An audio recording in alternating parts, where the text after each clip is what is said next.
புஸ்தகம் 22ஆம் அதிகாரத்தை நாம் பார்க்கும் பொழுது அந்த சங்கீதத்தை எழுதினவர் தேவனுடைய மனுஷனாகிய தாவீது. அருமையானவர்களே, தாவீது அவன் தேவனுடைய ஆவியினால் நிரப்பப்பட்டு சங்கீதங்களை எழுதினார். இந்த 22ஆம் சங்கீதத்தை அவர் எழுதுகிற வேளையில அவர் தேவனுடைய ஆவியினாலே நிரப்பப்பட்டு அவர் சங்கீதத்தை எழுத துவங்கும் பொழுது தேவ ஆவியானவர் மேசியாவாகிய இயேசு கிறிஸ்து இந்த உலகத்திலே வந்து அவர் சிலுவையிலே மரிக்க போகிற வேளையிலே அவர் படப்போகிற பாடுகளை குறித்து தாவீதுக்கு என்ன செய்ய ஆரம்பித்தார்? வெளிப்படுத்த ஆரம்பித்தார். தீர்க்க தரிசனத்தின் ஆவி தாவீதின் மேல் வந்து இறங்கியது. அவர் தீர்க்க தரிசனத்தினாலே நிறைந்தவராக அருமையானவருடைய கல்வாரி சிலுவையிலே ஆண்டவராகிய இயேசு கிறிஸ்து அவர் படப்போகிற பாடுகளை அப்படியே 22ஆம் சங்கீதத்திலே அவர் எழுதி வைத்திருக்கிறார். இன்றைக்கு இந்த நாளிலேயும் அந்த கல்வாரி சிலுவையிலே ஆண்டவர் பட்ட கஷ்டிகளை 22ஆம் சங்கீதத்திலிருந்து ஒரு 7 காரியங்களை இன்றைக்கு உங்களுக்கு நான் சொல்லும்படியாக விரும்புகிறேன். அருமையானவர்களே, இயேசு சிலுவையிலே வந்து தொங்குகிறதற்கு அநேக நூற்றாண்டுகளுக்கு முன்பதாக சங்கீதத்திலே எழுதி வைத்திருக்கிறது.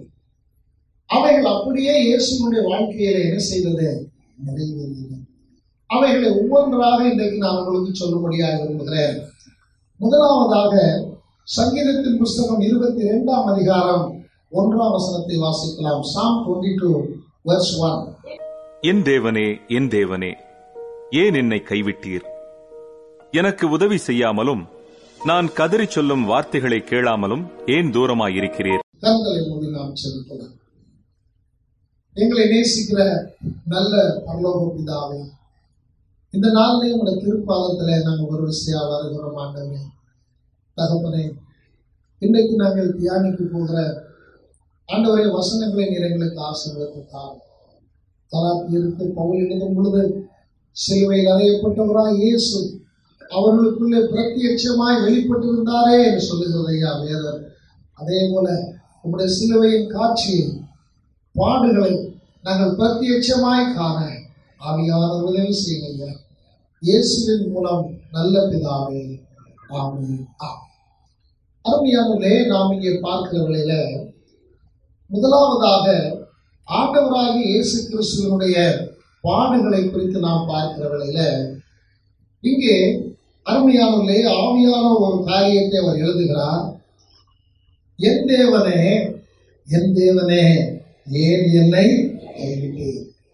முதலாவதாக ஆண்டவராகிய இயேசு கிறிஸ்துவனுடைய கஷ்டிகளிலே முதலாவது காரியமாய் அவர் சொல்லுகிற காரியம், அவர் எல்லாராலையும் கைவிடப்பட்டார். என்ன செய்யப்பட்டார்? கைவிடப்பட்டார்.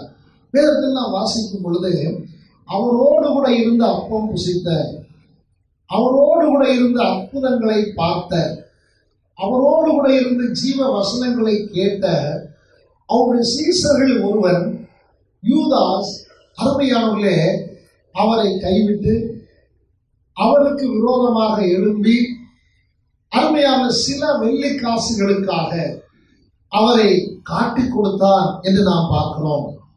மார்க்கு சுவிசேஷம் 14ஆம் அதிகாரத்திலே 43 வாசிக்கும் பொழுது அதை நாம் பார்க்கிறோம். மார்க்கு சுவிசேஷம் 14ஆம் அதிகாரம் 43 முதல் வாசிக்கலாம். உடனே அவர் இப்படி பேசுகையில் 12 ஒருவனாகிய யூதாஸ் வந்தான்.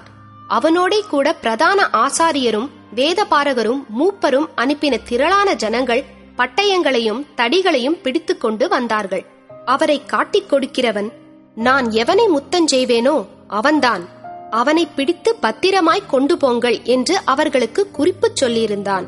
அவனை பிடித்து பத்திரமாய் கொண்டு போங்கள் என்று சொல்லி இயேசுவை அடுத்த வசனத்துல பார்த்தோம்னா கிட்ட வந்து முத்தம் செய்து ரவி என்று சொல்லி காட்டிக் கொடுத்தார். அருமையானவர்களே, ஆண்டவருடைய வாழ்க்கையில நெருங்கிய சிநேகிதனை போல் இருந்தவன் அவரை காட்டிக் கொடுத்தான். அடுத்தபடியாக நான் வேதத்தில் வாசிக்கும் பொழுது அந்த மார்க்கு சுவிசேஷம் 14ஆம் அதிகாரம் 50ஆம் வசனத்தை வாசிக்கும் பொழுது அங்க இன்னொரு காரியத்தை வாசிக்கிறோம். வாசிக்கலாம். எல்லாரும் அவரை விட்டு என்ன செய்து விட்டார்கள்? ஓடி போய் விட்டார்கள். அடுத்தபடியாக நாம் பார்க்கும் பொழுது இன்னும் ஒருபடி மேலே செல்வோமானால், அவரோடு கூட இருந்தவர், அருமையானவர்களே, நீ தேவனுடைய குமாரனாகிய கிறிஸ்து என்று சொல்லி உன்னதமான வெளிப்பாட்டை பெற்றவர். அவன் சொன்னான், ஆண்டவரே, நீ மனுஷகுமாரன் மனிதனுடைய கையிலே ஒப்புக் கொடுக்கப்படுவார் சொன்னீரே, அப்படி ஒரு நிலைமை வருமானால் நான் காவலிலும் உம்மோடு கூட இருப்பேன், சாக வேண்டியது வருமானால் நான் உம்மோடு கூட இருப்பேன் என்று சொன்னவன். அருமையானவர்களே, இயேசு கைது செய்யப்பட்ட வேளையில அவரை மறுதலிக்கிறார். கொஞ்ச நேரத்துக்கு முன்பு அவருடைய கெத்செமனே தோட்டத்திலே அவரோடு கூட ஜெபித்துக் கொண்டிருந்தவன் இவரை நான் அறியேன் என்று சொல்லுகிறார், இவரை நான் பார்த்ததில்லை என்று சொல்லுகிறார். அடுத்தபடியாக அவரை சத்தியம் பண்ணுகிறார், சபிக்கிறான். அருமையானவர்களே, ஆண்டவராகிய இயேசு கிறிஸ்து எல்லாராலும் கைவிடப்பட்டார். அருமையானவர்களே, அவர் தனியே தன் சிலுவையை சுமந்து கொண்டு போகிற வேளையில அதற்கு அடுத்தாற் போல ஒரு மிகவும் பயங்கரமான காரியம் என்னவென்றால், கல்வாரி சிலுவையில் தொங்கிக் கொண்டிருக்கும் பொழுது வேதம் சொல்லுகிற பிரகாரமாக பிதாவாகிய தேவன் அவரும் கூட தன்னுடைய முகத்தை இயேசுவுக்கு மறைத்துக் கொண்டார். எப்பொழுது தெரியுமா? அருமையானவர்களே, ஆண்டவராகிய இயேசு கிறிஸ்து கெத்செமனே தோட்டத்திலே இந்த உலகத்தினுடைய முழு பாவத்தையும் அக்கிரமத்தையும் அவர் தன்மையிலே ஏற்றுக்கொண்டார். பிதாவாகிய தேவன் அந்த பாத்திரத்தை கரத்திலே கொடுத்து நீர் இதை பருக வேண்டும் என்று சொல்லுகிற வேளையிலே, பிதாவே, உமக்கு சித்தமானால் இந்த பாத்திரம் என்னை விட்டு நீங்கும் என்று சொல்லி அவர் ஆண்டவரிடத்தில் பிதாவினிடத்தில் ஜெபித்தார். ஆனாலும் பிதாவாகிய தேவன் இந்த சர்வலோகத்தின் சாபங்களையும் சர்வலோகத்தின் பாவங்களையும் இயேசுவின் பேரிலே சுமத்தினார். இயேசு அவைகளை ஏற்றுக்கொண்டார். பாவம் அறியாத அவர் பாவமாக மாறினார். பாவமாக மாறின அவர் கல்வாரி சிலுவையிலே தொங்கிக் கொண்டிருக்கும் பொழுது இந்த உலகத்தினுடைய எல்லா பாவங்கள் எல்லா சாபங்களுக்கான தண்டனையை பிதாவாகிய தேவன் இயேசுவின் பேரிலே அனுப்பினார். வேத பண்டிதர்கள் சொல்கிறார்கள், அந்த தண்டனை அவ்வளவு கொடூரமாய் இருந்தபடினாலே சூரியன் தன் கண்ணை மூடிக்கொண்டது, சந்திரன் தன் முகத்தை மறைத்துக் கொண்டது, முழு அண்ட சராசரமுமே அசைவற்று நின்று போயிற்று. அருமையானவர்களே, அங்கே 6ஆம் மணி நேரம் முதல் 9ஆம் மணி நேரம் வரைக்கும் கிட்டத்தட்ட 3 மணி நேரம் பூமியிலே அந்தகாரம் சூழ்ந்தது, இருளடைந்தது, ஒளி விலகி போயிற்று. அவ்வளவு மகா பயங்கரமான கொடூரமான தண்டனையை பிதாவாகிய தேவன் இயேசுவின் பெயரிலே அனுப்பினார். அருமையானவர்களே, அந்த தண்டனையின் உக்கிரகத்தை இயேசு தாங்காதவராக பிதாவின் முகத்தை நோக்கி பார்த்த பொழுது பிதாவாகிய தேவன் தன் முகத்தை மறைத்துக் கொண்டார். அவர் பாவத்தை பாராத சுத்த கண்ணராய் இருக்கிறார். இயேசு பாவியாகவில்லை, அவர் முழுவதும் பாவமானார். ஆகவே ஒரு பாவியின் ஸ்தானத்தை இயேசு எடுத்தபடியினாலே பிதாவாகிய தேவனுடைய முகம் அவருக்கு மறைக்கப்பட்டது. அப்பொழுது எல்லாரும் அவரை கைவிட்டார்கள். பிதாவும் கைவிட்ட பொழுது அவர் கதறுகிறார், என் தேவனே, என் தேவனே, ஏன் என்னை கைவிட்டேன்? வாசிக்கலாம். மத்தேயு 27:45-46. 6ஆம் மணி நேரம் முதல் 9ஆம் மணி நேரம் வரைக்கும் பூமி எங்கும் அந்தகாரம் உண்டாயிற்று. 9ஆம் மணி நேரத்தில் இயேசு, ஏலி ஏலி லாமா சபக்தானி என்று மிகுந்த சத்தமிட்டு கூப்பிட்டார். லாமா சபக்தானி என்று மிகுந்த சத்தமிட்டார். ஏலி ஏலி என்று சொன்னால் என் தேவனே, என் தேவனே என்று அர்த்தம். இல்லாவிட்டால் என் தேவனே, என் தேவனே, ஏன் என்னை கைவிட்டீர்? அருமையானவர்களே, இயேசுவுக்கு பிதாவின் முகம் மறைக்கப்பட்டது. அதற்கு பின்பதாக அந்த கோபாக்கிற நிறைவேறி முடிந்தவுடனே பூமியிலே சூரியன் வெளிச்சம் தர ஆரம்பித்தது. அருமையானவர்களே, அதற்கு பின்பாக இயேசு உயிர் தெழுந்த பின்பதாக பிதாவே என்று அழைக்கிறார். ஆனால் கல்வாரி சிலுவையிலே அவர் தொங்கும் பொழுது எல்லாரும் அவரை கைவிட்டார்கள். இயேசு ஏன் கைவிடப்பட்டார் தெரியுமா?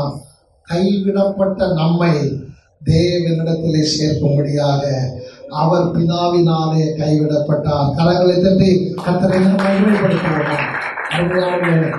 யோசிச்சு பாருங்க, நம்மோடு கூட இருந்தவங்க, நல்லா பழகினவங்க, சிறுவையிலிருந்தே கூட இருந்தவங்க, ஒரு நாள் நல்ல வசதி வந்துருச்சு, ஒரு இடத்துல பார்க்கலாம், உன்னை எங்கேயோ பார்த்த மாதிரி இருந்தா எப்படி இருக்கும் சொல்லுங்க? நிச்சயமா அன்னைக்கு நைட்டெல்லாம் நமக்கு என்ன வராது. அவன் என்னை பார்த்து வார்த்தை கேட்டாங்க.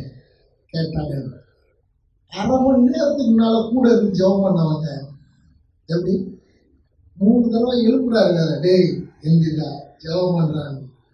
1 hour கழிச்சு சொல்றான், இந்த ஆளை நான் பார்த்ததே எனக்கு யாரும் எப்படிங்க மனசு இருந்திருக்கோம். அவர் சொல்றா, நீ என்னை மறுதளிப்ப. இல்ல, நான் மறுதளிக்க மாட்டேன், என்னை பத்தி உங்களுக்கு தெரியாது அப்படின்னு சொன்னவன் அவரை மறுதளிச்சாங்க. எல்லாரும் அவருக்கு ஓடிட்டாங்க, அருமையானவர்களே. ஆனால் எல்லாரும் அவரை கைவிட்டாலும் பிதாவாகிய தேவன் அவரை கைவிட்ட பொழுது இயேசு கதறினார். அருமையானவர்களே, சங்கீதக்காரன் எழுதுகிறார், என் தேவனே என் தேவனே ஏன் என்னை கைவிட்டீர். தீர்க்கதரிசனத்தின் ஆவி தாவீதின் மேல் இறங்கும் பொழுது சிலுவையிலே இயேசு கூப்பிடுகிற அந்த கூப்பிடுதல் தாவீதினுடைய காதுகளிலே கேட்கிறது. ஏன் எழுதுகிறேன் என்று அவருக்கே தெரியாதுங்க. ஆனால் ஆவியானவர் எழுத சொல்லுகிறார், தாவீது எழுதி வைக்கிறார். 100கணக்கான ஆண்டுகளுக்கு பின்பதாக அதே குரல் கல்வாரி சிலுவையிலே தொலைக்கிறது. இயேசு உங்களுக்காக எனக்காக நாம் கைவிடப்பட்ட நிலைமையிலிருந்து வாழும்படியாக இயேசு அவர் தேவனாலும் இந்த உலகத்தில் இருக்கிற எல்லாராலும் அவர் கைவிடப்பட்டார். அருமையானவர்களே, ஆண்டவருடைய அந்த கைவிடப்பட்ட வேதனையை அருமையானவர்களே இன்றைக்கு நாம் யோசித்து பார்க்க வேண்டியவர்களாக இருக்கிறோம். அடுத்தபடியாக நாம் பார்ப்போமானால், அருமையான சங்கீதத்தின் புத்தகம் 22ஆம் அதிகாரம் 6ஆம் வசனத்திலிருந்து வாசிக்கும் பொழுது அங்கு அவருடைய இன்னொரு காரியத்தை சங்கீதக்காரன் எழுதுகிறார். வாசிக்கலாம். நானோ ஒரு புழு, மனுஷன் அல்ல, மனுஷரால் நிந்திக்கப்பட்டும் ஜனங்களால் அவமதிக்கப்பட்டும் இருக்கிறேன். அடுத்தபடியாக அவருடைய நிந்தை, அவருடைய அவமானங்கள். அருமையான ஆண்டவராகிய இயேசு கிறிஸ்து அவர் கல்வாரி சிலுவைக்கு போகும் என்பதாக வேதம் சொல்லுகிறது. அவர் நிந்திக்கப்பட்டார். வேதம் சொல்லுகிற பிரகாரமாக அவருடைய வாழ்க்கையில் அவர் அடைந்த நிந்தையை வேதம் எழுதி வைத்திருக்கிறது. வாசிக்கலாம். மத்தேயு சுவிசேஷம் 26ஆம் அதிகாரம் 67ஆம் வசனத்தை வாசிக்கலாம். மத்தேயு 26:67. அப்பொழுது அவருடைய முகத்தில் துப்பினார்கள். அருமையானவர்களே, யோசிச்சு பாருங்க. அதாவது நான் சண்டை போடும்போது கூட பார்த்துக்கிறேன், சண்டை போடும்போது கால் எங்க துப்புவாங்க, கீழே துப்பி தான் பார்த்துருக்கிறேன். ஆனா யாராவது முகத்துல துப்புனா என்ன நடக்கும் சொல்லுங்க? எல்லாரும் முன்னாலையும் இயேசுநாதன் முகத்துல துப்புனாங்கன்னா அந்த நிந்தையை அவர் சகித்துக் கொண்டார். அருமையாகவே தொடர்ந்து அதே அதிகாரத்துல வாசிக்கும் பொழுது 27ஆம் அதிகாரம் 40ஆம் வசனத்தை வாசிங்க. என்ன செஞ்சாங்க? தூஷித்தார்கள். இதே காரியத்தை நான் வாசிக்கும் பொழுது மத்தேயு 26:67 வாசிங்களா? அங்கே என்ன பண்ணாங்க? முகத்திலே துப்பினார்கள். அருமையானவர்களே, உங்களுக்காக எனக்காக இயேசு நிந்தைகளை அனுபவித்தார். எத்தனை பேர் ஆமென் சொல்றீங்க? அல்லேலூயா. அவருடைய முகத்திலே காரி துப்பினார்கள், அவரை தூஷித்தார்கள். என்ன தூஷணமான வார்த்தைகளை சொன்னாரோ சுவிசேஷகன் எழுதி வைக்கவில்லை. ஆனால் தூஷித்தார்கள் என்று மாத்திரம் அவர் எழுதி வைத்திருக்கிறார்.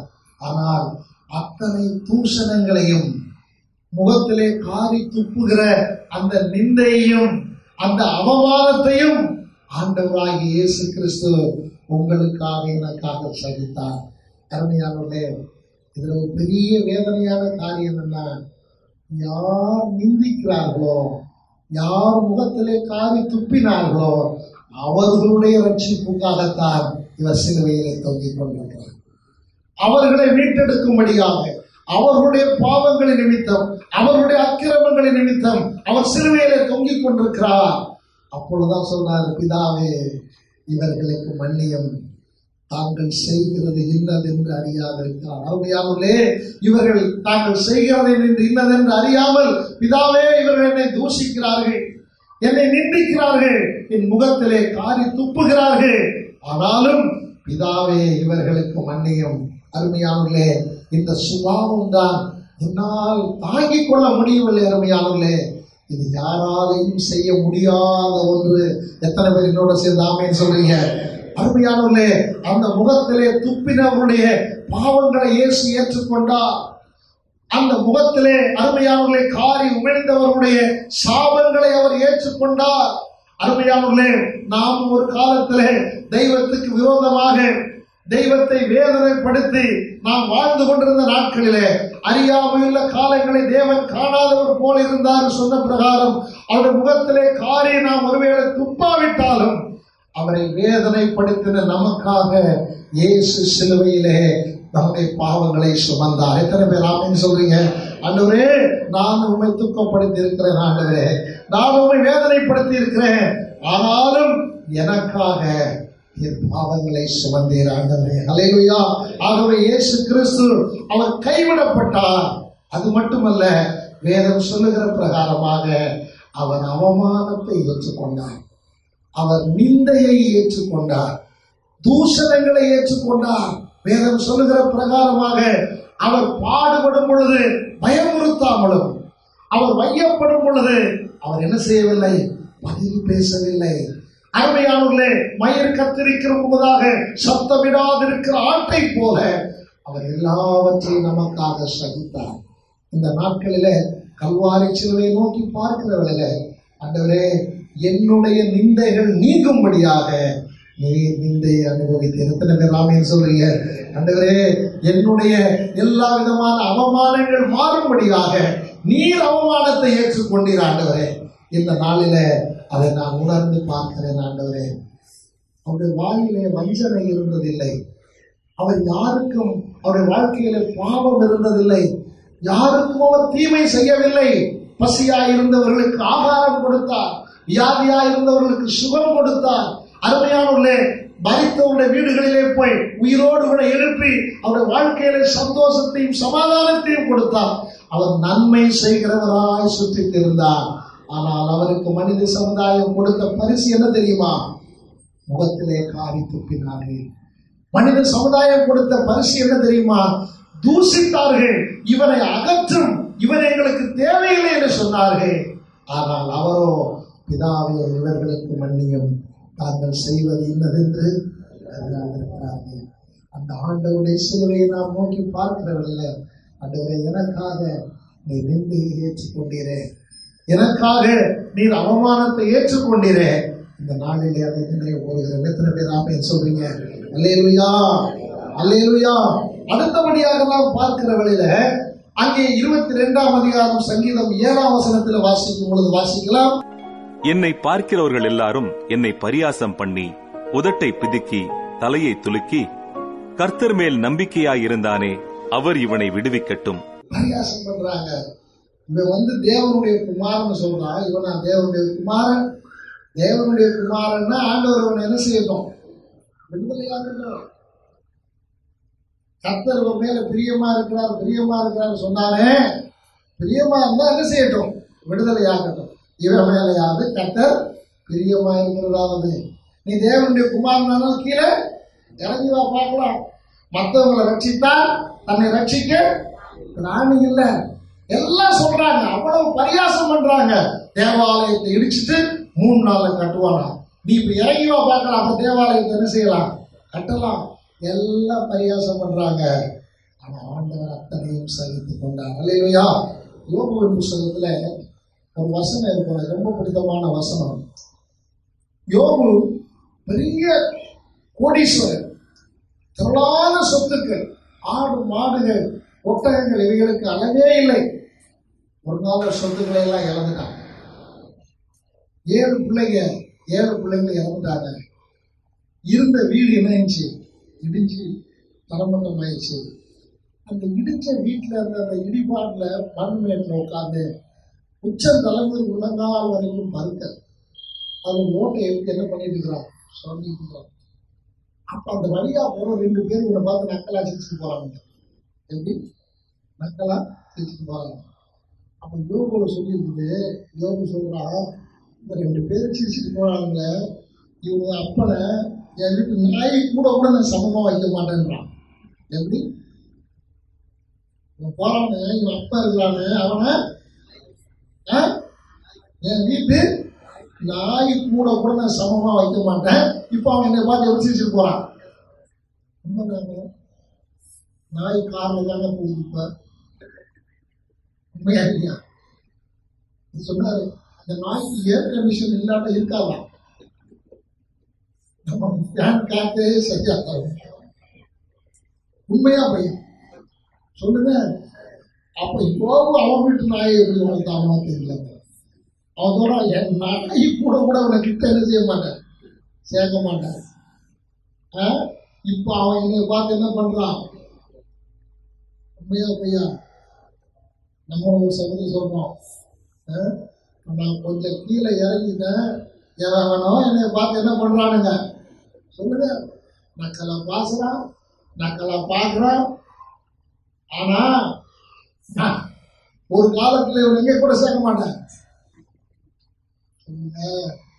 இப்ப என் நிலைமை கொஞ்சம் என்ன இருக்குது, மாறி இருக்குது. ஆனா அந்த சனாசனத்தை உருவாக்கின தெய்வங்க அவரை பரியாசம் பண்றாங்க. என்ன பண்றாங்க, உருவாக்கின சிருஷ்டி கர்த்தரையே பார்த்து சிருஷ்டி என்ன பண்றான், கேள்வி கேட்கிறான், பரியாசம் பண்றான். அவன் அத்தனை பரியாசத்தையும் உங்களுக்காக எனக்காக இயேசு சகித்துக் கொண்டார். எத்தனை பேர் ஆமென் சொல்றேன். அல்லேலூயா, அல்லேலூயா. வேதத்துல நம்ம வாசிக்கும் பொழுது அவரை கேலி பொருளாக மாற்றினார்கள். 27ஆம் அதிகாரத்துல 27ஆம் வசனத்திலிருந்து வாசி பாருங்க, வாசிங்க. அப்பொழுது தேசாதிபதியின் போர்ச்சேவகர் இயேசுவை தேசாதிபதியின் அரமனையிலே கொண்டு போய் போர்ச்சேவகரின் கூட்டம் முழுவதையும் அவரிடத்தில் கூடி வரச் செய்து அவர் வஸ்திரங்களை கழற்றி சிவப்பான மேலங்கியை அவருக்கு உடுத்தி முள்ளுகளால் ஒரு முடியை பின்னி அவர் சிரசின் மேல் வைத்து அவர் வலது கையில் ஒரு கோலை கொடுத்து அவர் முன்பாக முழங்காற்படியிட்டு, யூதருடைய ராஜாவே வாழ்க என்று அவரை பரியாசம் பண்ணி, யூதருடைய ராஜாவே என்ன கோலம் பண்ணிக்கிறாங்க பாருங்க. சொல்லுங்க. அவருக்கு தலையில் என்ன போட்டாங்களா, முள்ளுனால ஒரு முடியை சூட்டி, அதுக்கப்புறம் என்னது ஒரு வஸ்திரத்தை கலட்டிட்டு ஒரு சிவப்பான வஸ்திரத்தை தேடி பிடிச்சி கொண்டாந்து போட்டு, அதுக்கடுத்தாப்புல என்ன பண்ணாங்க, அவர் கையில ஒரு செங்கோல் மாதிரி ஒரு கோலை கொடுத்து உட்கார வச்சு என்ன பண்றாங்க, முழங்கால் போட்டு யூதருடைய ராஜாவே வாழ்கன்னு சொன்ன உடனே அத்தனை போர் சேவனை சிரிக்கிறாங்க. எப்படி இருக்கு சொல்லுங்க பார்க்கலாம், சொல்லுங்க. அத்தனை பரியாசத்தையும் இயேசு நமக்காக ஏற்றுக்கொண்டார். நம்மால ஒருத்தர் ஒரு வார்த்தை சொன்னா நம்மளால பொறுக்க முடியல. என்ன இப்படி பரியாசம் பண்ணிட்டாங்களே, என்ன 4 பேர் முன்னால இந்த மாதிரி என்ன செஞ்சிட்டாங்களே, சொல்லிட்டாங்களே, எல்லாரும் முன்னால எனக்கு ஒரு தலை குனிவாயிருச்சே, அப்படி நம்ம எவ்வளவு வேதனைப்படுறோம். ஆனா அத்தனை போர் சேவகரையும் வரவழைத்து அத்தனை போர் சேவகரும் சேர்ந்து இவரை பரியாசம் பண்ணுகிறார்கள். இவருடைய கண்களை கட்டி கோலினால் அடித்து அந்த கண்களை அவிழ்த்து விட்டு கேட்கிறாங்க, நீ பெரிய தீர்க்கதரிசி அல்லவா, யார் அடித்தது என்று சொல். எல்லாரும் கைகொட்டி சிரிக்கிறார்கள். அருமையானவர்களே, இயேசு ஒரு கேலி பொருளாக மாறினார், பரியாசத்தின் பொருளாக மாறினார். ஆனால் அத்தனை பரியாசத்தையும் அத்தனை கேலி, அருமையானவர்களே, அத்தனை காரியங்களையும் இயேசு உங்களுக்காக எனக்காக சகித்துக் கொண்டார். உங்களுக்காக எனக்காக என்ன செய்தார், சகித்துக் கொண்டார். அருமையானவர்களே, இந்த உலகத்துல நம்முடைய வாழ்க்கை பரியாசத்துக்குரிய வாழ்க்கையாக 4 பேர் பார்த்து அருமையாக பரியாசம் பண்ணக்கூடிய நிலைமையில் இருந்த நம்முடைய வாழ்க்கையை அர்த்தமுள்ள வாழ்க்கையாக மாற்றும்படியாக அவர் தன்னுடைய வாழ்க்கையை பரியாசம் பண்ணுகிறதற்கு ஒப்புக் கொடுத்தார். இன்னைக்கு அருமையான கர்த்தருடைய பிள்ளையே, இன்னைக்கு நம்மாலே மிகவும் நமக்கு குறைவானவர்கள் நம்மை பார்த்து பரியாசம் பண்ணும் போது நம்மளால தாங்க முடியல. நம்ம கேட்க, என்னடா நக்கலா, நக்கலா எப்படி இருக்குது? கேட்கிறோமா இல்லையா? கேட்கிற இல்லையா? நீங்க என்னம்மா ஒரே நக்கலா இருக்குது, கேட்கிறோமா இல்லையா? நம்மளால என்ன பண்ண முடியல, தாங்க முடியல. முழு போர்ச்சேவகரும் வந்து அவரை பரியாசம் பண்ணினாங்க. முழு போர்ச்சேவகரும் அவரை அருமையானவர்களே கேலி பொருளாக மாற்றினார்கள். ஆனால் யோசிச்சு பாருங்க, இயேசு வாய் திறவாதவராய் அமைதியாய் கேலி பொருளாக பரியாசத்துக்குரிய பொருளாக தன்னை ஒப்பு கொடுத்தார். அதைத்தான் சங்கீதக்காரன் சொல்லுகிறார், எல்லாருக்கும் நான் பரியாசமானேன், எல்லாருக்கும் நான் பரியாசமானேன். அண்ட சராசரங்களை உருவாக்கினவர், ஒரே வார்த்தையினாலே எல்லாவற்றையும் சிருஷ்டித்த ஆண்டவர், அவரால் உருவாக்கப்பட்ட சாதாரண சிருஷ்டி சுத்தி நின்று என்ன பண்றாங்க, கேள்வி பண்றாங்க. அவர் நமக்காக எல்லாவற்றையும் சகித்தார். அல்லேலூயா, அல்லேலூயா. ஆகவே முதலாவதாக நான் உங்களுக்கு சொன்னேன், அவர் கைவிடப்பட்டார். அடுத்தபடியாக நாம் பார்க்கிற வேளையிலே அவர் அவமானங்களை அடைந்தார், தூசித்தார்கள், அதை ஏற்றுக்கொண்டார். அவர் பயமுறுத்தவில்லை, அவர்களுக்கு எதிர் பேசவில்லை, அப்படியே சகித்துக் கொண்டார். அடுத்தபடியாக நாம் பார்க்கும் பொழுது அவரை பரியாசம் பண்ணினார்கள், அருமையானவர் கேலி பொருளாக மாற்றினார்கள். அதையும் ஆண்டவர் என்ன செய்து கொண்டார், சகித்துக் கொண்டார். அடுத்தபடியாக நாம் வேதத்தில் வாசிக்கும் பொழுது சங்கீதத்தின் புத்தகம் 22ஆம் அதிகாரம் 14ஆம் வசனத்தை வாசிக்கும் பொழுது அங்க இன்னொரு காரியத்தை வாசிக்கிறோம். வாசிக்கலாம். தண்ணீரை போல நான் ஊற்றுண்டேன். அல்லேலூயா. அருமையானவர்களே, தன்னை தாமே அவர் வெறுமையாக்கினார். He emptied himself. அவர் தன்னை வெறுமையாக்கி, வேதம் சொல்லுகிறது, தன்னுடைய ஆத்துமாவை மரணத்தில் ஊற்றினார். அல்லேலூயா. ஏசாயாவின் புத்தகம் 53ஆம் அதிகாரம் 12ஆம் வசனம் இப்படியாய் சொல்கிறது. Book of Isaiah chapter 53 verse 12. அவர் தம்முடைய ஆத்துமாவை மரணத்தில் ஊற்றி அக்கிரமக்காரரில் ஒருவராக எண்ணப்பட்டு அநேகருடைய பாவத்தை தாமே சுமந்து. அருமையானவர்களே, அவர் தம்முடைய ஆத்துமாவை மரணத்தில் ஊற்றினார். அருமையானவர்களே, அவர் தம்மை தாமே வெறுமையாக்கினார். இந்த வேதத்தை நம்ம வாசிக்கும் பொழுது அவர் தம்முடைய மகிமையை துறந்தார். பிதாவுக்கு சமமான அந்த மகிமையை அவர் துறந்தார். அருமையானவர்களே, அது மட்டுமல்ல, வேதம் சொல்லுகிற பிரகாரமாக இந்த உலகத்திலே வந்து அருமையானவர்களே அவர் தம்மை வெறுமையாக்கி தம்முடைய எல்லா விதமான காரியங்களையும் அவர் துறந்தவராக, தம்முடைய மகிமையை துறந்தவராக, தம்முடைய வல்லமையை துறந்தவராக. பாருங்க, அவர் எந்திரிச்சு காற்றும் புயல் அவரை பார்த்து என்ன செய்து சொல்லுங்க, பயப்படுங்க. அவர் எந்திரிச்சு நின்னா கடல் அவர் என்ன செய்து தாங்கிட்டு போகுது. ஆனால் அந்த ஆண்டவர் அருமையானவர்களே எல்லாருக்கும் முன்பதாக தன்னுடைய வல்லமையை வெறுமையாக்கி, தன்னுடைய மகிமையை வெறுமையாக்கி, நமக்காக அவர் பலியாக வேண்டும் என்று சொல்லி தன்னை வெறுமையாக்கி அவருடைய கையிலே ஒப்பு கொடுத்தார். அல்லேலூயா. அவர் அருமையான கையாலாகாதவராய் அல்ல, தன்னை ஒப்பு கொடுத்தவராக இருந்தார். அவர் நினைத்திருந்தால் ஒரு இமைப்பொழுது ரோம சாம்ராஜ்யத்தை அளித்திருக்க முடியும். அவர் ஒரு வார்த்தை சொல்லி இருப்பாரானால் ரோம போச்சு அத்தனை பேரை அளித்திருக்க முடியும். ஆனால் அவர் தன்னுடைய ஆத்துமாவை நமக்காக மரணத்தில் என்ன செய்தார்? அவர் சொல்லுகிறார், என்னுடைய ஆத்துமாவை நானே ஒப்பு கொடுக்கிறேன், என் பிள்ளைகளுக்காக, என் ஜனத்தினுடைய ரட்சிப்புக்காக நானே என் ஆத்துமாவை மரணத்தில் ஊற்றுகிறேன். ஒரு தண்ணீரை போல நான் ஊற்றுண்டேன், ஒரு தண்ணீர் ஊற்றப்பட்ட பாத்திரத்தை போல என்னை வெறுமையாக்கினேன் என்று சொல்லி சங்கீதக்காரன் சொல்லுகிறார். இன்னைக்கு அருமையான தேவ ஜனமே, இயேசு உங்களுக்காக எனக்காக உங்களுடைய பாத்திரம், என்னுடைய பாத்திரம் நிரம்பி வழியும்படியாக அவர் தன்னை வெறுமையாக்கினார். அல்லேலூயா, அல்லேலூயா. அருமையானவர்களே, அவர் கைவிடப்பட்டார், அவர் அவமதிக்கப்பட்டார், அவர் பரியாசம் பண்ணப்பட்டார். அடுத்தபடியாக அவர் தன்னை தாமே என்ன செய்தார்? வெறுமையாக்கினார். அடுத்து நாம் வேதத்தில் வாசிக்கிற வேளையில 22ஆம் அதிகாரம் 15ஆம் வசனத்தில் சொல்லப்பட்டிருக்கிறது. வாசிக்கலாம்.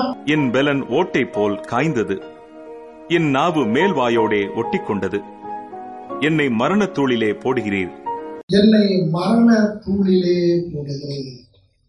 இங்க மரண தூள் போடுறது ஆங்கில வேதாகமத்துல டஸ்ட்னு போட்டுருக்குது. என்னதுங்க? டஸ்ட். டஸ்ட்னா என்னது? பூமியில் இருக்கிற மண். அவர் தன்னுடைய ஆத்துமாவை பூமியினுடைய மண் அளவுக்கு அவர் தாழ்த்தினார். எது வரைக்குங்க? பூமியினுடைய மரணத்தூள் இல்லாவிட்டால் ஈவன் அண்ட் த டஸ்ட், இந்த பூமியில் இருக்கிற தூசி இருக்குதே, அந்த தூசி வரைக்கும் தன்னுடைய ஆத்மாவை தாழ்த்துறார். அல்லேலூயா சொல்லுங்க பார்க்கலாம். அல்லேலூயா. அவர் யாருங்க? வேதம் சொல்லுது ஏசாயாவில் அக்கினிமயமான கற்கள் நடுவிலே உலாவுகிறவர். இதுலங்க அக்கினிமயமான கற்கள் நடுவிலே உலாவுகிறது, சேரக்கூடாத ஒளியிலே வாசம் பண்ணுகிறவர். அந்த ஒளிகிட்ட யாருமே என்ன செய்ய முடியாது, போக முடியாது. ரத்தினமயமான கற்கள் நடுவிலே உலாவுகிறவர். கேருபீன்களும் சேராபீன்களும் பரிசுத்தர் பரிசுத்தர் என்று ஆராதிக்கிற தெய்வம். அருமையானவர்களே, வேதம் சொல்லுகிற பிரகாரமாக அவருடைய காரியங்களை குறித்து பார்க்கிற வேளையில ஒரு நாள் ஏசாயா அவரை உயரம் உன்னதமான சிங்காசனத்திலே தரிசித்த பொழுது ஐயோ நான் அதமானேன் என்று சொல்லி அவன் கதறுகிறதை நாம் பார்க்கிறோம். சேனைகளின் ராஜாவை, சேனைகளின் கர்த்தரை என் கண்கள் கண்டதே என்று அவன் கதறுகிறான். அவ்வளவு பெரிய ஆண்டவர் தன்னை பூமியில் தூள் வரைக்கும் தன்னுடைய ஆத்துமாவை தாழ்த்தினார். இதை குறித்து பிலிப்பியர் 2ஆம் அதிகாரம் 8ஆம் வசனம் இப்படியா சொல்லுகிறது. பிலிப்பியர் 2:8, அவர் மனுஷ ரூபமாய் காணப்பட்டு மரண பரியந்தம், அதாவது சிலுவையின் மரண பரியந்தமும் கீழ்ப்படிந்தவராகி தம்மைத்தாமே தாழ்த்தினார். தம்மைத்தாமே தாழ்த்தினார். அருமையானவர்களே, அவர் இங்கே பிதாவுக்கு சமமான ஸ்தானத்தை கொள்ளையாடுகிற பொருளாய் எண்ணாமல் அந்த ஸ்தானத்தை விட்டார். அது மட்டுமல்ல, அருமையால் இங்க பார்த்தீங்கன்னு சொன்னா சாதாரண மனுஷன்கிற ஸ்தானம் கூட அவருக்கு என்ன செய்யல, கொடுக்கப்படலைங்க. அவர் குற்றவாளியாக எண்ணப்பட்டார். அவர் ஒரு குற்றமும் செய்யவில்லை, நன்மை செய்கிறவராக சுற்றி தெரிந்தார். ஆனால் அவர் குற்றவாளியை போல. அருமையாளர்களே, வாரினால் அடிக்கப்பட்டு முகத்திலே காரி துப்பப்பட்டு அவர் அத்தனை காரியத்திற்கும் தன்னை தாழ்த்தி தன்னை ஒப்புக் கொடுத்தார். எத்தனை பேர் ஆமென் சொல்றீங்க? இன்னைக்கு இந்த கர்த்தருடைய சிலுவை தியானத்தில் வந்திருக்கிற நீங்களும் நானும் அருமையானவர்களே, அவ்வளவு பெரிய தெய்வங்க. வெள்ளியும் என்னுடையது, பொன்னும் என்னுடையது, அண்ட சராசரமும் என்னுடையது என்று சொல்லுகிற ஆண்டவர் அவர் தன்னுடைய ஆத்மாவை டஸ்ட் இல்லாவிட்டால் மண்ணின் தூள் வரைக்கும் தாழ்த்துவாரானால் நமக்கு என்னங்க பெருமை வேண்டி கிடக்குது? நமக்கு என்ன கர்வம் வேண்டி கிடக்குது? நமக்கு என்ன நாம் பெரியவன்கிற சொல்லுகிறதுக்கு என்ன வேண்டி இருக்குது? கொஞ்சம் வசதி வந்தாலே நம்முடைய கால் எங்க நிக்கல, தரையில நிக்கல. அவ்வளவு பெரிய தெய்வம் சொல்றாரு, நான் பூமியின் தூளிலே என்னை தாழ்த்துகிறேன். இன்னைக்கு சிலுவை தியாகத்துக்கு வந்திருக்கிற நீங்களும் நானும் சிலுவையை நோக்கி பார்க்கும் பொழுது இன்னைக்கு என்ன தீர்மானம்? கொஞ்ச நாளைக்கு நான் அதை செய்யல, கொஞ்ச நாளைக்கு இதை செய்யல, இல்ல. இன்னைக்கு நான் உங்களை தீர்மானிக்க வேண்டும். ஆண்டவரே, இந்த உலக காரியங்கள் எனக்கு வேண்டாம், இந்த தாம்பீகங்கள் எனக்கு வேண்டாம் ஆண்டவரே, இந்த மாயையான காரியங்கள் எனக்கு வேண்டாம் ஆண்டவரே. நீர் எனக்கு எவ்வளவு நீர் என்னை உயர்த்தினாலும் நான் என்னை தாழ்த்துகிறேன். எவ்வளவு என்னை நீ உயர்த்தி சிங்காசனத்தில் வைத்தாலும் நீர் சிங்காசனத்தில் இருந்தவரே மண்ணுக்கு வருகிறானால் மண்ணான நான் மாத்திரம். கொஞ்சம் வசதி வந்தாலே பார்வையே மாறிடுத, கொஞ்சம் வசதி வந்தாலே பேச்சே மாறிடுத, கொஞ்சம் வசதி வந்தாலே நடையே மாறிடுது. இன்னைக்கு சிலுவையை நோக்கி பாருங்க, பார்த்துட்டு சொல்லுங்க, நீ ஈவன் unto the dust, அந்த தூசி வரைக்கும் நீர் சிலுவையிலே போயிருப்பீரானால் நான் எம்மாத்திரம். எனக்குள்ளே கர்வம் வேண்டாம் ஆண்டவரே, எனக்குள்ளே பெருமை வேண்டாம் ஆண்டவரே, எனக்குள்ளே நான் பெரியவர் என்கிற எண்ணம் வேண்டாம் ஐயா. என்னை நானே நான் பெருமையாக்குகிறேன். எத்தனை பேரோட சேர்ந்து ஆமென் சொல்றீங்க? அல்லேலூயா, அல்லேலூயா. உலகத்தினுடைய காரியங்கள், உலகத்தினுடைய ஆடம்பரங்கள், உலகத்தினுடைய மேன்மைகள் அல்ல, நீர் எனக்கு போதும் ஆண்டவரே. எத்தனை பேர் ஆமென் சொல்றீங்க? அல்லேலூயா. நீர் எனக்கு போதும் ஆண்டவரே, உங்களுடைய சிலுவை எனக்கு போதும் ஆண்டவரே. இந்த உலகத்தினுடைய அந்த ஆடம்பரங்கள் எனக்கு வேண்டாம். தவறுகள், பொன் பொருள் எல்லாமே அது என்றைக்குமே நிலையானதல்ல ஆண்டவரே. அவைகள் மேல் நான் என் இருதயத்தை வைக்கவில்லை, அவைகளினால் என் இருதயம் பெருமை கொள்ளப் போவதும் இல்லை. நீதான் எனக்கு வேண்டும் ஆண்டவரே. எத்தனை பேர் சொல்லுங்க? கிறிஸ்துவனுடைய சிலுவையை குறித்தே அல்லாமல் வேறு ஒன்றையும் குறித்து மேன்மை பாராட்ட மாட்டேன்.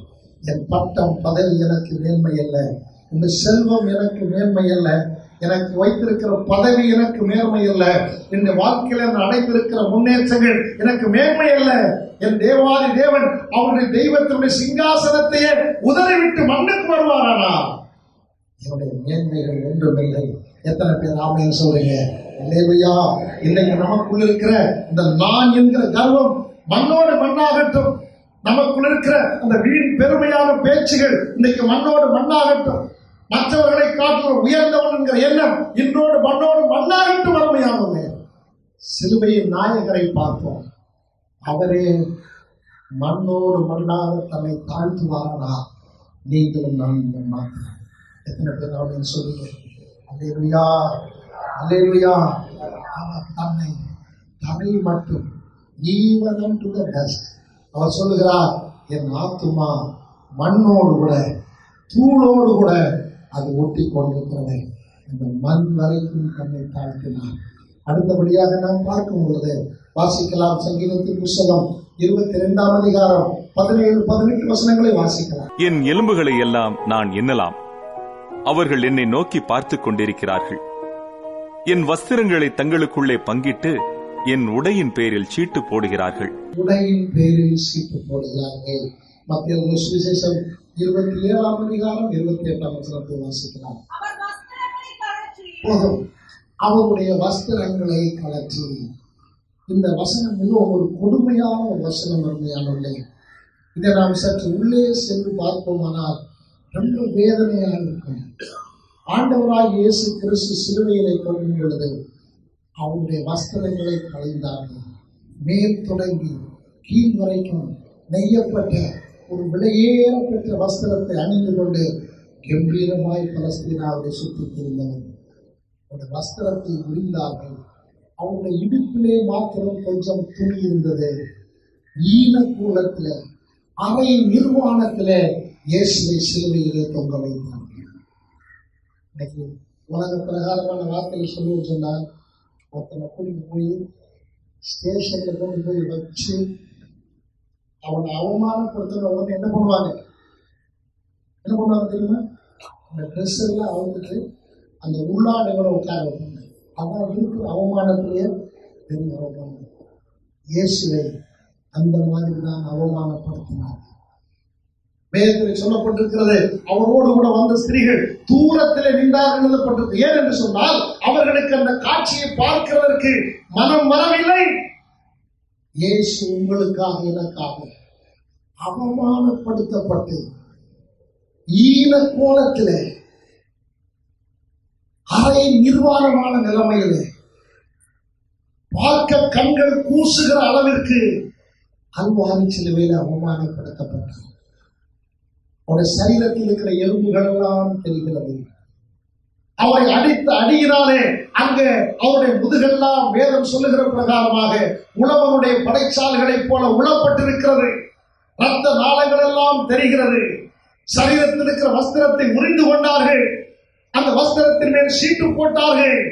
அங்கே இயேசு ஈன கோலத்தில் அவமானப்படுத்தப்பட்டவராய் உங்களுக்காகவும் எனக்காகவும் சிலுவையிலே தொங்கினார். அருமையான கர்த்தருடைய பிள்ளையே, ஏன் தெரியுமா? நீயும் நானும் அவமானம் உள்ள வாழ்க்கையிலிருந்து ஆசீர்வாதமான வாழ்க்கையை பெறும்படியாய் இயேசு சிலுவையிலே அவர் அந்த அவமானத்தை ஏற்றுக்கொண்டார். நீங்களும் நானும் ஐஸ்வர்யவான்கள் ஆகும்படி அவர் தரித்திர கோலத்திலே தொங்கினார். சரியான வஸ்திரம் இல்லை. எல்லா வஸ்திரத்தையும் உரிந்து கொண்டார்கள். என் எலும்புகளை எல்லாம் பார்க்கலாம். எல்லாருடைய கண்களும் என்னை கேவலமாய் பார்த்துக் கொண்டிருக்கிறது. அதே பலஸ்தீனா தேசத்திலே ரவி ரவி என்று சொல்லி எல்லாரும் பின் சென்றார்கள். நான் ஒரு காரியத்தை யோசித்தேன். மரியா ஆண்டவருடைய பாதத்தை தன் கண்ணீரினால் கழுவி தலைமயிரால் துடைத்தாலே அவள் அந்த காட்சியை பற்றி பார்த்திருப்பார்.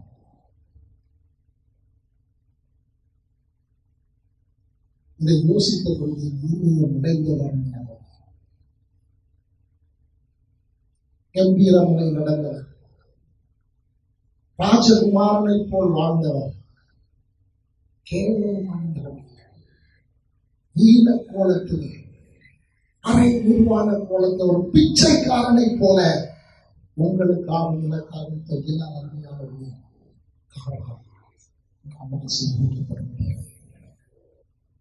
நாம் வாழ வேண்டும் என்பதற்காக இல்லை.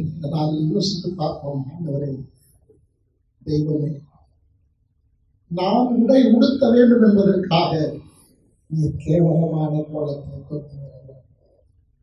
நான் ஈர கோலத்தில் இருக்கக்கூடாது என்பதற்காக நீர் அந்த ஈர கோலத்தை எடுத்தீர். ஆண்டவரே, இன்னைக்கு நான் அதை யோசித்து பார்க்கிறேன்.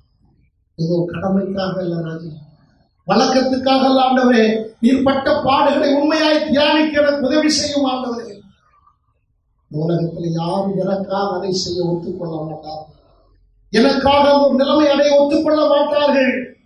ஆனால் நீர் எனக்காக அந்த அவமானத்தை சகித்தீர். ஆண்டவரே, சொல்லுகிறது வேதம், அவர்களின் வஸ்திரங்களை எல்லாம் புரிந்து கொண்டார்கள். என் சரீரத்தை எல்லாம் எல்லாரும் பார்க்கலாம். என் முதுகு உழவனுடைய படைச்சாலை போல உழப்பட்டது. ரத்த நாளங்கள் தெரிகிறது, உள்ளே இருக்கிற எலும்புகள் எல்லாம் தெரியும். நான் அங்கே உங்களுக்காக சிலுவையை தூங்கினேன். இன்னைக்கு அருமையானவர்களே, பரிசுத்த ஆவியானவர் சிலுவையின் காட்சியை நமக்காக காட்டுவார்கள்.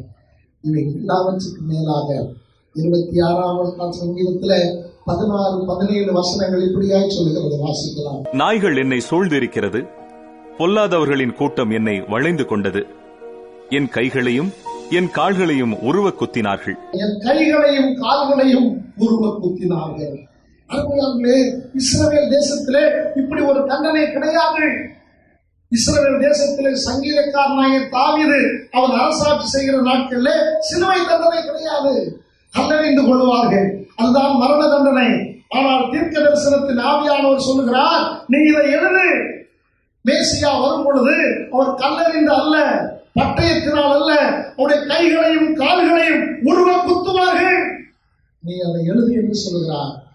தாவீது எழுதுகிறார். அருமையானவர்களே, அந்த ஆணிகள் 1 அடி நீளத்துக்கு மேலே இருக்குமா. கொடூரம் பாருங்க. சாதாரண ஒரு முள் குத்தினாலே நம்மால் தாங்க முடியவில்லை. ஆனால் அவ்வளவு கொடூரமான ஆணிகளை அவருடைய கைகளிலே உருவ குத்தினார்கள், அவருடைய கால்களிலே உருவ குத்தினார்கள்.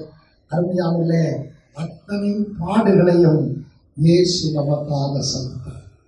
அருமையானவர்களே, இன்னைக்கு ஒரு பாடுகளை நாம் தியானிக்க அருமையாக நாம் ஒன்று சொல்ல முடியும். ஆண்டவரே, நீ எனக்காய் செய்த தியாகம், நீர் எனக்காய் பட்ட கஸ்திகள், ஆண்டவரே, இந்த உலகத்தில் விலையே பெற்றது. அத்தனை பேர் நாம் சொல்றீங்க. அல்லேலூயா. 22ஆம் சங்கீதத்தில் சொல்லப்பட்டிருக்கிறது, அவர் நமக்காக கைவிடப்பட்டார், நமக்காக நிந்தை அவமானங்களை அடைந்தார், நமக்காக அவர் எல்லாராலும் பரியாசம் பண்ணப்பட்டார்.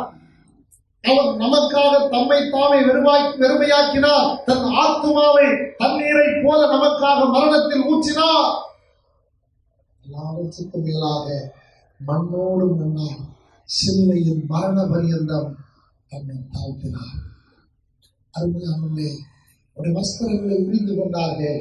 அவரை அவமானப்படுத்தி ஈன கோலத்தில் அவரை சிலுவையிலே கொண்டு வைத்தார்கள். வானத்தில் பூமிக்கு நடுவில் குற்றவாளியை போல இயேசு சிலுவையிலே நமக்காய் தோன்றினார்.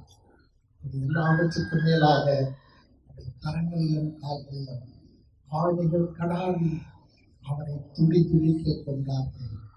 இத்தனை காரியத்தையும் இயேசு உங்களுக்காக எனக்காக ஏற்றுக்கொண்டார்.